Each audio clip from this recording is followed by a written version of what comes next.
Friends, Priyanka Sunshine ডায়েরিজে তোমাদের welcome.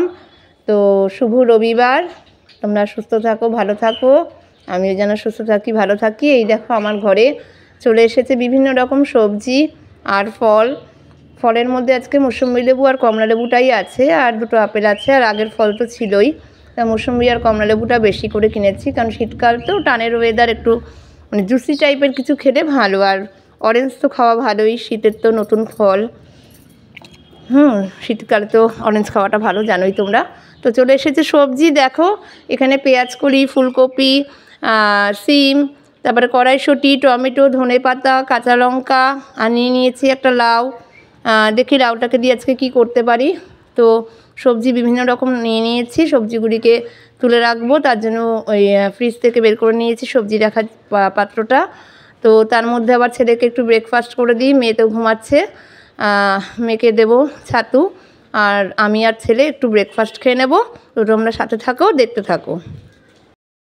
খাচ্ছে breakfast, আর আমি পরে খেয়ে নেব। আর কুচিয়ে নিলাম একটু লাউটা, ভাবলাম যে না একটু লাউ ঘন্টই করে নিই, তো লাউ কুচিয়ে নিলাম।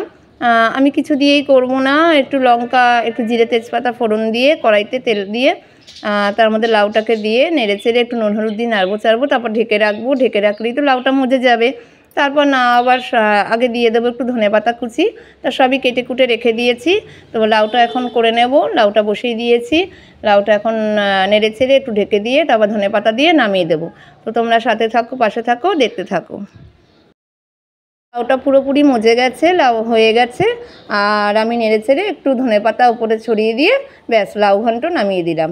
তো আজকাল সেরকম কিছু করব। সামনেই আছে একটা পার্লারের মেয়ে, মানে আমাদের এই পাড়াতেই থাকে। তো ওকে ডেকেছি, ওকে বললাম একটু ফেসিয়াল করে দে, অন্তত মানে একটু আইব্রোটা করে দিই, একটু ফেসিয়ালটা করে দিই, কিছু তো করতে হয়। আমি তো কিছুই করি না, ওই বছরে একবার পুজোর সময় একটু করি যা, আর এছাড়া কিছুই করি না। নিজের যত্ন করি না, ত্বকের যত্ন করি না, কিছুই করি না, করার টাইমও পাই না। মানে আগে তাও করতাম, কিন্তু এখন করার টাইম কিছু পাই না। তো ওকে বললাম তুমি আসো, হ্যাঁ এরকম আমাকে একটু কিছু করে দাও, কারণ দেওরের বিয়ে বলে কথা। মানে আমার তো ছেলের কালকে পরীক্ষা হচ্ছে, অঙ্ক পরীক্ষা, পরশু দিন হচ্ছে ইংলিশ পরীক্ষা। তো আমি বললাম যে একটু এসে করে দাও।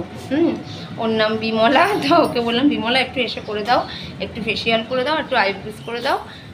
তো বাড়িতেই আমার ক্রিম রাখা থাকে, আমি মানে তেমন দামি কিছু ইউজ করি না। ওই বায়োটিকের একটা ক্রিম রাখা আছে, মানে পুরো কিট সেটটাই রাখা আছে। তো ওইটা দিয়ে আমি বললাম যে বিমলা একটু করে দাও এসে আমাকে। তো দেওরের বিয়ে 27 তারিখে কিছু তো হলেও করতে হবে, কিছু কেনাকাটিও করিনি জানো তো। পুজোর সময় একটা শাড়ি কিনেছিলাম, সেটা পরিনি, পরা হয়নি। তো ওইটাই পরে নেবো দেওরের বিয়েতে। সেরকম কিছু সকালবেলায় কি মানে জমকালো যে একদম যে শাড়ি পরে যাবো সেরকম কোনো ব্যাপার নেই, একটা হালকা ফুলকা শাড়ি পরে যাব, কারণ সারাদিন থাকতে হবে সেখানে। তো ওই জন্য বেশি জমকালো কিছু পরবো না, বেশি ভারী কিছুও পরবো না, একটু হালকা ফুলকার মধ্যে পরে যাবো, একটু সুতির শাড়ি পরে যাব। মানে সুতি বলতে ওই হাঁকোয়া টাইপের একটু শাড়ি পরে যাব। আর দেখা যাক কী পরি। হ্যাঁ, আর আজকে করে নেবো একটু ফেসিয়াল। তো বিকালে একটু ওকে ডেকেছি, বিকালে করে নেবো একটু ফেসিয়াল।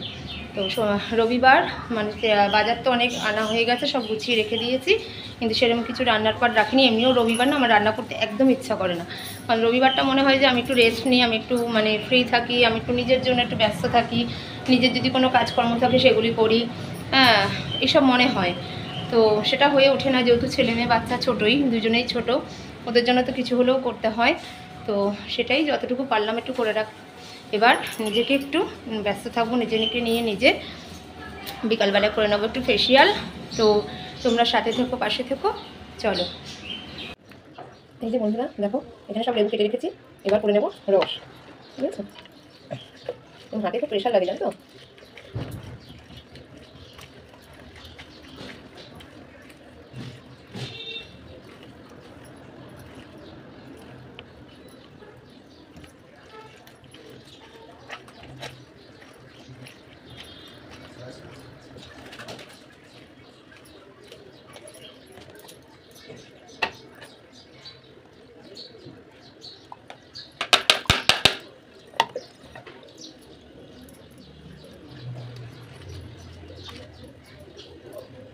লেবু রস করা হয়ে গেছে, আর আমি ওদিকে হাঁড়িতে জল বসিয়েছি, গরম জল করব। খাবার সব রেডি করে রাখা আছে গরম করে। আমি এখন স্নান করে পুজো দিতে যাব। আমার জল গরম হয়ে গেছে, এবারে ও ছেলের জল বসাচ্ছি। বললাম না আমাদের গরম জলের রডটা নষ্ট হয়ে গেছে, গিজার লাগাবো, দাঁড়াও গিজার লাগিয়ে নেবো এর মধ্যে, কান্নারে খুব অসুবিধা হয় শ্যাম্পু ট্যাম্পু করতে। তো সাথে থাকো, পাশে থাকো, আবার দেখো দেখো বন্ধুরা, এখন স্নান টান করে আমি স্নান করে নিয়েছি, আর ছেলেকে নিয়ে যাচ্ছি হচ্ছে একটু সেলুনে চুল কাটিয়ে আসছি। কাকার বিয়ে বলে কথা, ও চুল টুল কাটবে না, সেটা কি হয়? আমি তো করবো একটু ফেসিয়াল আইব্রু, জানি না মেয়েটা আসবে কিনা, আসতে ওকে বলেছি যে 6টার পর এসো। আর এ দেখো শরীরটা কীরকম দৌড়াদৌড়ি করছে। আর ছেলেকে একটু, সবই তো আমাকে করতে হয় একা হাতে, তোমাদেরকে তো বলেইছি। তো স্নান করে বেরিয়ে গেছি ছেলেকে নিয়ে একটু চুল কাটতে, বুঝেছো? চুল কাটতে বেরিয়ে গেছি। সেই আগের দিন দেখিয়েছিলাম না দমদম পার্কে, প্রচুর পুকুর, জানো তো, দেখেছো কি সুন্দর, প্রচুর পুকুর এখানে। তো আমরা যাচ্ছি সেলুনের দিকে, কেটে নিয়ে গিয়ে তারপরে শ্যাম্পু দিয়ে স্নান করাবো, কারণ আর তো টাইম নেই। কালকে পরীক্ষা আছে, পরীক্ষা দিয়ে সে কখন করবে? এমনি বিকালে স্নান করে, তারপরে আর কখন চুল কাটবে? পরশু দিনও পরীক্ষা, তারপর দিনই তো বিয়ে, বুধবার হচ্ছে 27 তারিখ, 27 তারিখেই বিয়ে।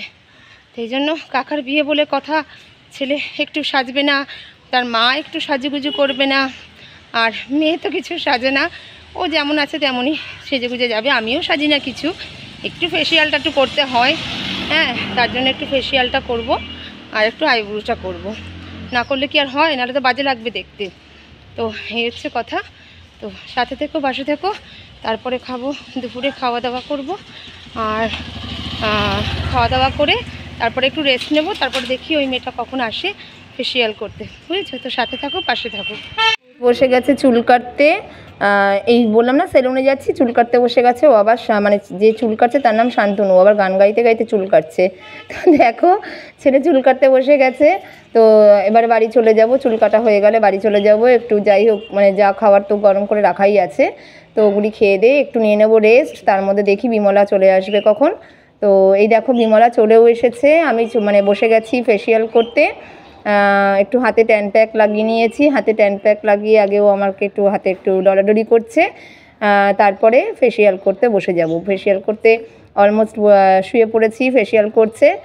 তো বিমলা খুব ভালো মেয়ে, ভালো কাজ করে আমার, মানে আমি তো দমদম পার্কে থাকি, তো আমার এই কাছাকাছি যদি কেউ তোমরা ব্লগটা দেখে থাকো, যদি তোমরা এরকম বাড়িতে ডেকে মানে করাতে চাও, তো আমাকে কমেন্টে জানাতে পারো, আমি বিমলার কন্ট্যাক্ট নাম্বার দিয়ে দেবো। খুব ভালো কাজ করে, ভালো মেয়ে। তো যাই হোক, তোমাদের যদি মানে এরকম দরকার পড়ে আমাকে জানিও, আমি কন্ট্যাক্ট নাম্বার দিয়ে দেবো। বন্ধুরা ফেসিয়াল করা হয়ে গেছে, ও চলে গেছে। তো মুখটাকে একটু চকচক করছে, একটু কি পদের লাগছে, ভালো লাগছে, তো জানিও কেমন লাগছে। আমি তেমন কিছু তো করি না, আমি তোমাদেরকে বললামই বছরে একবারই ওকে ডাকি ফেসিয়াল করতে, পুজোর সময় ডাকি। বাট এখন ভাবছি যে বয়সটা হচ্ছে, তাই একটু মাঝে মাঝে বিমলাকে ডাকতে হবে, একটু নিজেকেও খেয়াল রাখতে হবে, নিজেকে একটু ভালো হেলদি ফুড খেতে হবে। এই জন্য একটু খাওয়া দাওয়ার প্রতি সচেতন হচ্ছি, নিজের প্রতি একটু যত্ন নিচ্ছি, নিজের প্রতি সচেতন হচ্ছি, কারণ বয়সটাও বাড়ছে। তো দেখলাম যে না, এইভাবে থাকলে হবে না, নিজের প্রতি একটু খেয়াল রাখতে হবে। তো এরপর থেকে ইচ্ছা আছে যে না, ওকে ডাকবো, মাসে একটা করে হলেও আমি ফেসিয়াল করাবো, ইচ্ছাটা তো তাই আছে যে একটা করে ফেসিয়াল অন্তত বিমলাকে দিয়ে করাবো, বিমলাকে মাসে মাসে ডাকবো একবার করে আর করাবো, কারণ বয়সটাও হচ্ছে। এতদিন যা করেছি, তো এখন নিজের প্রতি একটু যত্ন নিতে হবে, নিজেকে থাকতে হবে হেলদি। কথা বলতে বলতে পড়ে যাচ্ছিলাম। তো যাই হোক বন্ধুরা, এখন আমি বসিয়ে নেবো একটু গরম গরম ভাত, যা খাওয়ার আছে ব্যাস। আমি তো আর বললামই খাই, 3 জন মানুষ, দাদা আজকে নেই, দাদা আজকে একটু বাইরে গেছে কাজের ব্যাপারে।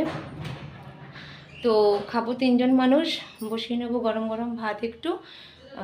তোমরা সাথে থেকো, পাশে থেকো, ব্যাস। চলো, সুস্থ থেকো, ভালো থেকো, আমিও যেন সুস্থ থাকি, ভালো থাকি ছেলে মেয়েকে নিয়ে, এটাই চেয়েও। আর আমাকে কেমন লাগছে একটু জানিও তো, আমার স্কিনটাকে একটু চকচক করছে, ভালো লাগছে। দেখো দেওরের বিয়ে বলে কথা, একদমই কিছু করবো না তা হয়, একটু তো ফেসিয়াল করতেই হয়। হ্যাঁ, আর সৈকতকেও তো চুল কাটিয়ে নিয়ে এসেছি। এই দেখো সৈকতের হেয়ার স্টাইলটা দেখো তো, সৈকত ঘুরে দেখাও, একটু পেছনটা দেখাও, তা তোমার পেছনটা দেখাও, এই দেখো। তা সৈকত ছোটো ছোটো করে চুল কেটে নিয়ে এসছে, আমিও করে নিলাম একটু ফেসিয়াল, একটু আইব্রোজ করে নিলাম, যাতে মোটামুটি একটু ভালো লাগে, একটু পদের লাগে। তো যাই হোক, করে নিয়েছি, আর এবার থেকে করব, কারণ দেখলাম যে না, একটু না করলে হবে না, নিজের প্রতি নিজে একটু যত্ন না নিলে হয় না। সারাক্ষণ ঘরের কাজকর্ম, সারাক্ষণ আমাদের তো হাউসওয়াইফদের সকাল থেকে রাত অবধি চলতেই থাকে, তো তার মধ্যে নিজেকে একটু খেয়াল রাখতে হবে। মানে এইটা ভাবলাম, এত বয়স পেরিয়ে গেল তারপর ভাবলাম। তো তোমরা কিন্তু আগে থেকেই সেটা ভেবে নিও। মানে যারা ছোট ছোট অবস্থায় বিয়ে করেছো বা যাই করছো না কেন, তারা কিন্তু একদম প্রথম ধাপ থেকেই শুরু করো নিজের যত্ন নেওয়া। হ্যাঁ, নাহলে আমাদের মতন দশাই হবে। তো আমার তো এখন যাই হোক 40 পেরিয়ে গেছে, এখন আমি এসব চিন্তা করছি যে একটু নিজেকে যত্ন নিতে হবে, নিজেকে সুস্থ রাখতে হবে, নিজেকে হেলদি রাখতে হবে। আমাকে কে দেখবে আমি যদি বিছানায় পড়ে যাই? মানে এখন মাথায় এগুলি আসছে। এটা আমার আসা উচিত ছিল 10 বছর আগে, তাহলে এখন আর একটু তো সুস্থ সবল থাকতাম, ভালো থাকতাম। তো যাই, ভগবানের আশীর্বাদে আছি, ভালো আছি, সুস্থ আছি। তো এই জন্য নিজের প্রতি একটু খেয়াল নিচ্ছি, বুঝেছো? তাই বিমলাকে বললাম যে না, একটু মাসে মাসে একটা করে করব, ফেসিয়াল করব, নিজেকেও একটু সুন্দর রাখতে হবে, বুঝেছো? তো তোমরা ভালো থেকো, সুস্থ থেকো। আর কি বলবো বলো, আজকের মতন এখানেই ভিডিও ব্লগটা শেষ করছি। চলো, টাটা, গুড নাইট।